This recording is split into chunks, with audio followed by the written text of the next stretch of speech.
విజయవాడ గుణదల వచ్చాం sir. Gunadala customer ఏంటంటే cooling రావట్లేదని చెప్పారు. ఎల్జీ ఏసీ చూడండి, కూలింగ్ రావట్లేదని చెప్పి వస్తే మొత్తం తీసి ప్యానల్స్ మొత్తం తీసి చెక్ చేసాం. సార్ మీరు చూడండి,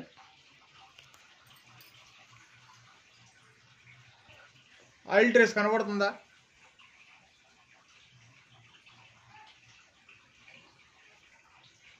కస్టమర్ ఆల్రెడీ ఫ్రంట్ ముందు ఒకసారి ఎవాపరేటర్ కాయిల్ అనేది చేంజ్ చేయించారండి.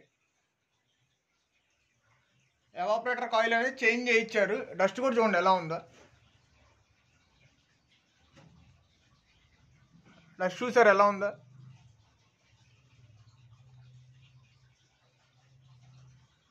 అదిగోండి, ఇక్కడ మెయిన్ ప్రాబ్లం ఏంటంటే ఇదిగోండి కాలువ ఉంది చూసారా? మెయిన్ ప్రాబ్లం ఇదే, కాలువ చూసారా? దీనివల్ల ఏమవుతుందంటే ఆటోమేటిక్గా లీక్స్ పట్టడం జరుగుతుంది. మీరు ఎవ్రీ 6 months ఇలాంటి ప్రాబ్లమ్స్ ఫేస్ చేయకూడదు అనుకుంటే కంపల్సరీ ఎవ్రీ 6 monthsకి సర్వీస్ అనేది చేయించండి.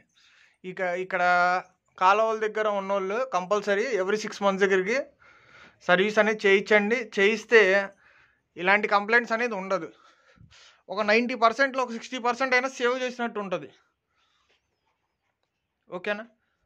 ఓకే, మన ఛానల్ నచ్చితే ఫాలో చేసి సబ్స్క్రైబ్ చేయండి ఫ్రెండ్స్. మీకు ఏమైనా డౌట్స్ ఉంటే పైన ప్రొఫైల్లో మా నెంబర్ ఉంటుంది, కాల్ చేయండి. Okay, bye friends.